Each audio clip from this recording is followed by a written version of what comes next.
Hello everyone, welcome to my YouTube channel IGK free class. आज हम फिर आप लोग के लिए एक नया वीडियो, एक नया लेक्चर आप लोग के लिए लाए हैं, जो कि है FST 01।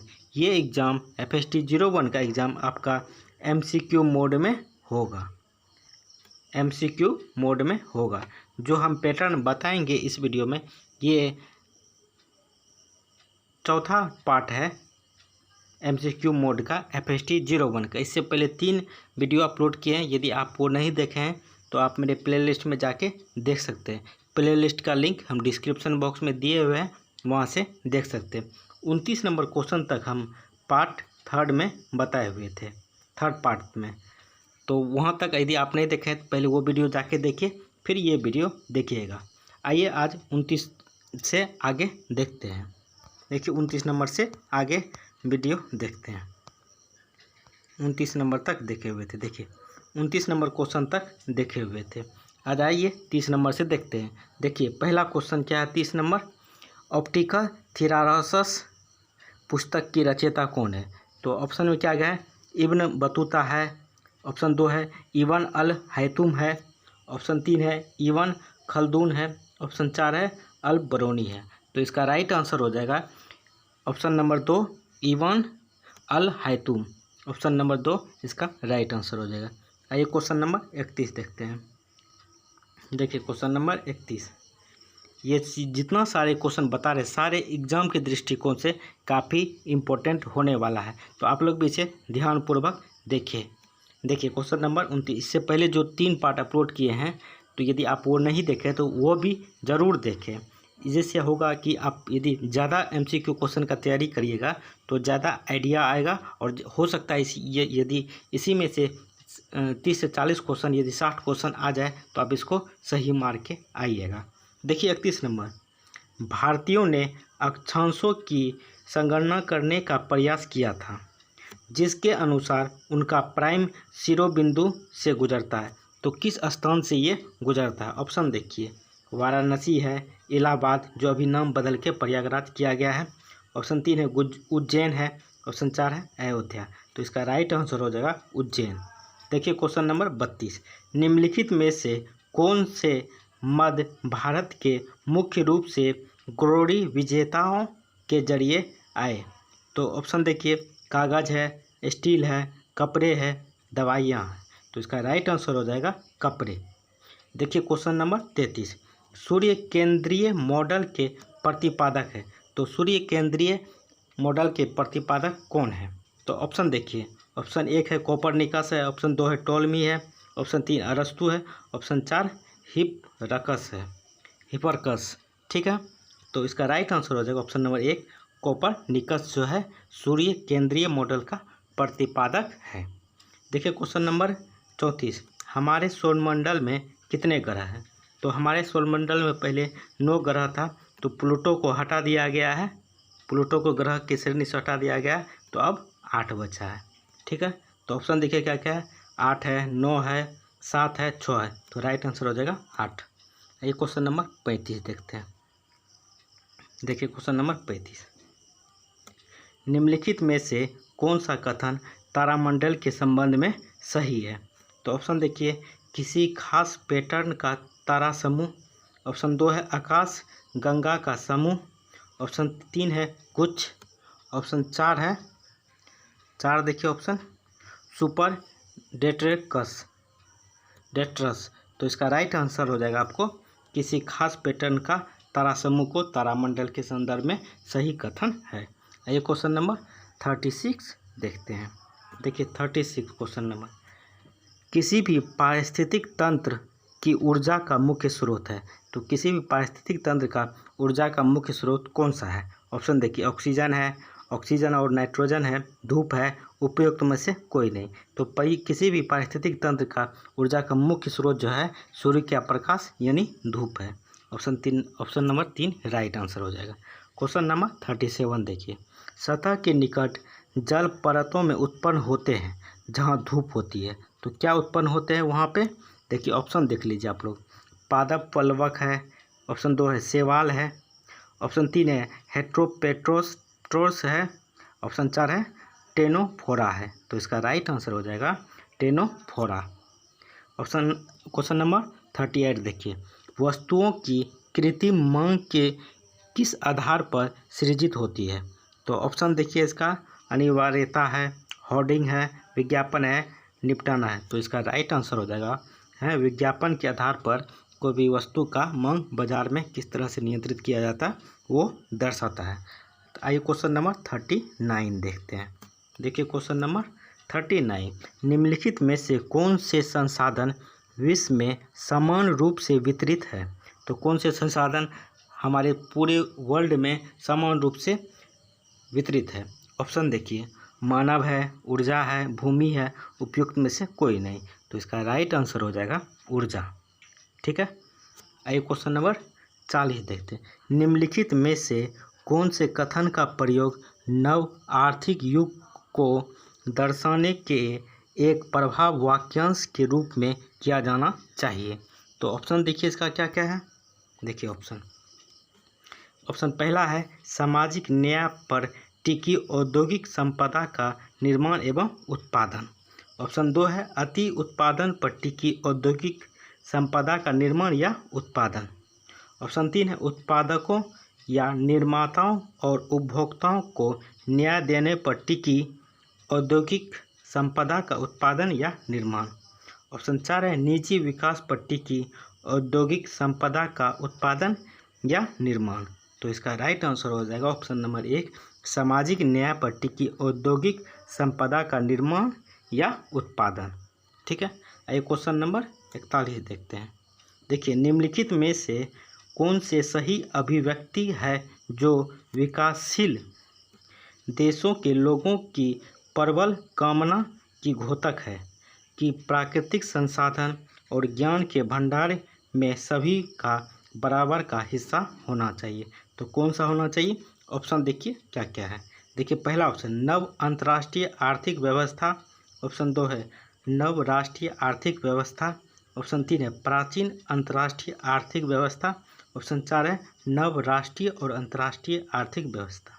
तो इसका राइट आंसर हो जाएगा ऑप्शन 4 नंबर, नव राष्ट्रीय और अंतर्राष्ट्रीय आर्थिक व्यवस्था जो है समान रूप से सभी देश में बराबर बटी रहना चाहिए। आइए क्वेश्चन नंबर 42 देखते हैं। देखिए क्वेश्चन नंबर 42, वैज्ञानिक नीति संकल्प भारतीय संसद द्वारा कौन से वर्ष में पारित किया गया था। तो कौन से वर्ष में पारित किया। ऑप्शन देख लीजिए 1959 है, 1969 है, 1958 है, 1957 है। तो भारतीय वैज्ञानिक नीति संकल्प जो है भारत संसद में 1958 में पारित किया गया था। देखिए 43, औद्योगिक नीति विवरण सरकार द्वारा डैश वर्ष में जारी किया गया था। तो औद्योगिक नीति जो है सरकार द्वारा कब पारित किया गया था। तो ऑप्शन देख लीजिए क्या क्या है। 1953 है, 1963 है, 1973 है, 1983 है। तो इसका राइट आंसर हो जाएगा 1983। आइए क्वेश्चन नंबर 44 देखते हैं। देखिए निम्नलिखित हार्मोन में से कौन सा पुरुषों में एक लैगिंग लक्षण को उभारता है। तो कौन सा हार्मोन पुरुषों में एक लैगिंग लक्षण उभारता है। ऑप्शन देख लीजिए प्रोजेस्टेरोन है, टेस्टोस्टेरोन है। आइए ऑप्शन नंबर 3 देखते हैं क्या है, एक्सोस्टेरोन है। और ऑप्शन 4 उपयुक्त में से कोई नहीं।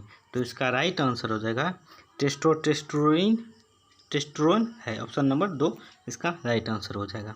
ठीक है, क्वेश्चन नंबर 45 देखिए, निम्नलिखित में से कौन सा कथन विज्ञान के संबंध में सही है। तो कौन सा कथन विज्ञान के संबंध में सही है।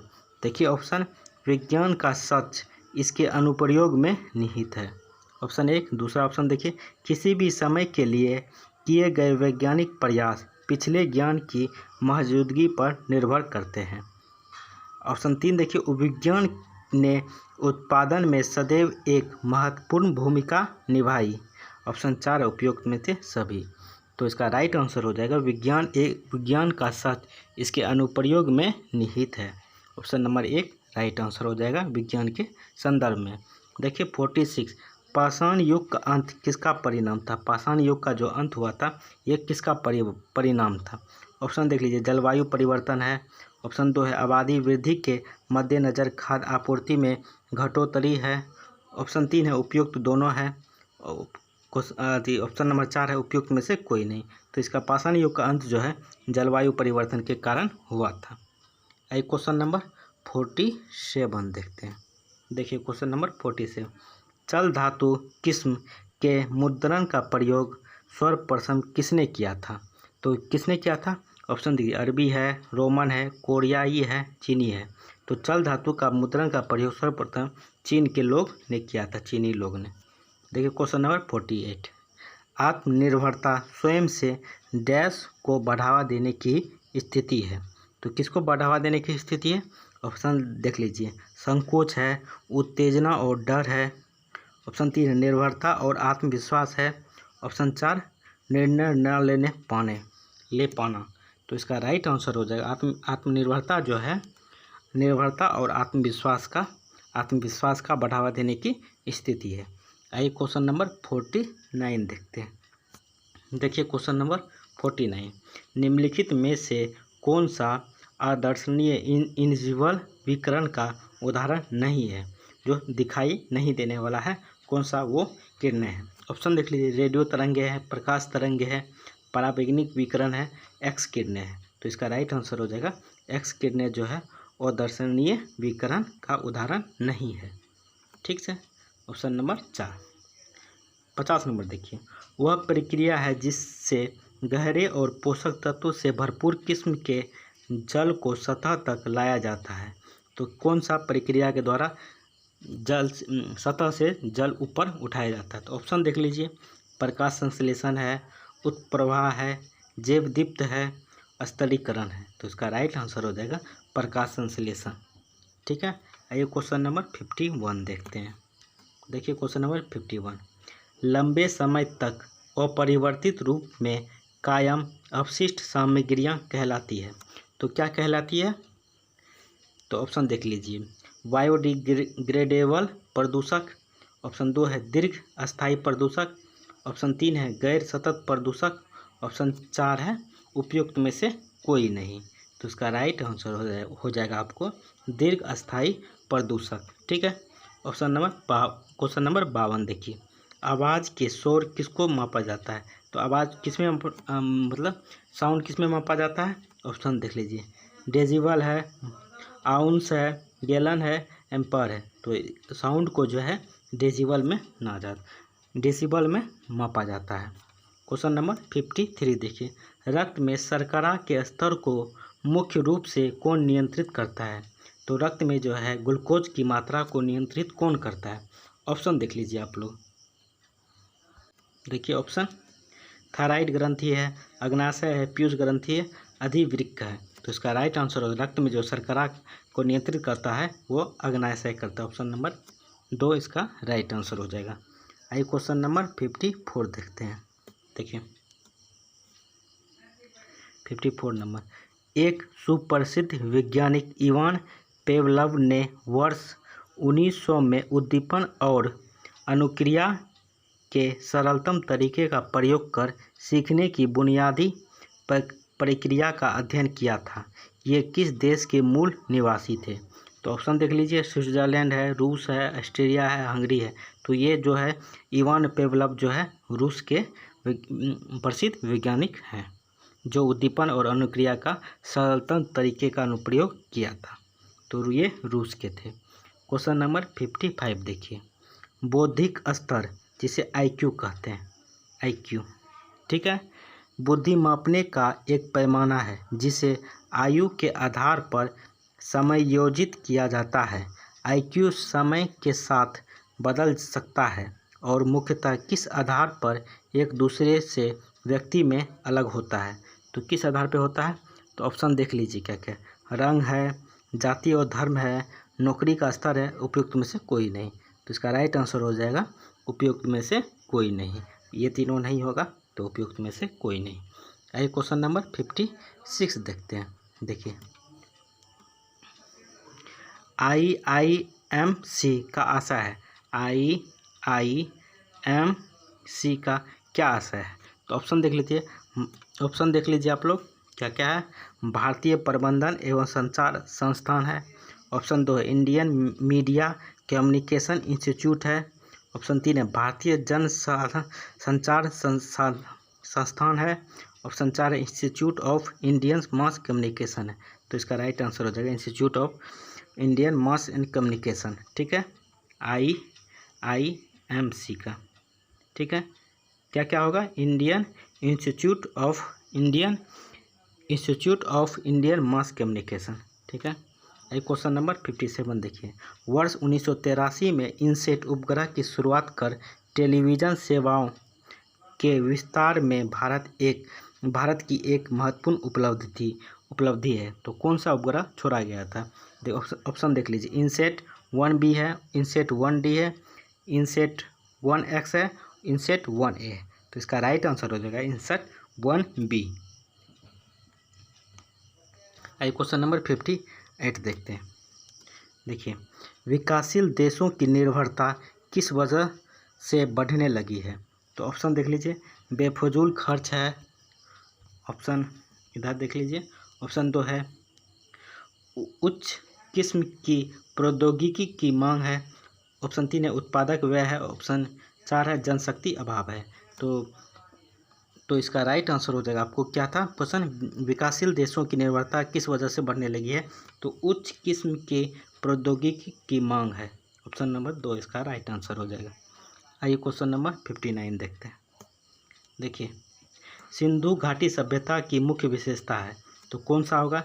ऑप्शन देख लीजिए। ज्योमेट्री का विचारणीय ज्ञान है। ऑप्शन 2 किसी खास किस्म की नगरीय योजना की प्रस्तुति है। ऑप्शन 3 उच्च स्तर का वैज्ञानिक एवं तकनीक ज्ञान है। ऑप्शन 4 उपयुक्त सभी। तो इसका राइट आंसर हो जाएगा सिंधु घाटी सभ्यता का मुख्य विशेषता जो था किसी खास किस्म की नगरीय योजना की प्रस्तुति। इसका राइट आंसर हो जाएगा। क्वेश्चन नंबर 60 देखिए। कांस्य युग के पतन का एक कारण है। तो कांस्य युग का पतन का मुख्य कारण क्या है? तो ऑप्शन देख लीजिए। उत्पादकों और हड़पने वालों के दो विशिष्ट समूहों की उत्पत्ति। ऑप्शन 2 देखिए बहुत से शहरों का उदय और पतन। ऑप्शन 3 है पुजारी राजाओं के एक अंश को दूसरे वंश द्वारा उखाड़ फेंकना। ऑप्शन 4 है उपयुक्त सभी। तो इसका राइट आंसर हो जाएगा कांस्य युग का पतन का मुख्य कारण जो है बहुत से शहरों का उदय और पतन। ठीक है, चलिए यहीं तक रहने देते हैं। क्वेश्चन नंबर 61 से नेक्स्ट वीडियो में आपको हम बताएंगे। ठीक है, कैसा लगा वीडियो कमेंट करके ज़रूर बताएं। आपको इसमें लगभग 150 क्वेश्चन के आसपास है। सारे क्वेश्चन हम आपको एग्ज़ाम से पहले तक करवा देंगे। तो आप लोग भी अपना मेरा प्लेलिस्ट चेक करते रहिए। इसके लिए आप मेरे टेलीग्राम चैनल से भी जुड़ सकते हैं। टेलीग्राम का लिंक डिस्क्रिप्शन बॉक्स में है, वहाँ से जुड़िए। जब नेक्स्ट वीडियो जो अपलोड करेंगे तो आप वहाँ पे वीडियो का लिंक शेयर कर देंगे। देखिए 150 क्वेश्चन है टोटल जो है। पहले 2 वीडियो में आपको 100 क्वेश्चन बताए हुए थे और ये टोटल क्वेश्चन बताएंगे तो 150 हो जाएगा। तो टोटल आपको लगभग 250 क्वेश्चन बताएं। 250 क्वेश्चन में ज़रूर लगभग 60 से 70 प्रश्न आने का संभावना है। तो आप लोग भी इसे अच्छे से तैयारी कीजिए। यदि आपको इसका PDF चाहिए तो आप मेरे टेलीग्राम चैनल से जुड़िए। लिंक डिस्क्रिप्शन बॉक्स में है, यहाँ से आपको इसका PDF प्रोवाइड कर दिया जाएगा। चलिए थैंक यू दोस्तों, जय हिंद। चैनल को भी सब्सक्राइब कर दीजिएगा। चलिए थैंक यू, जय हिंद।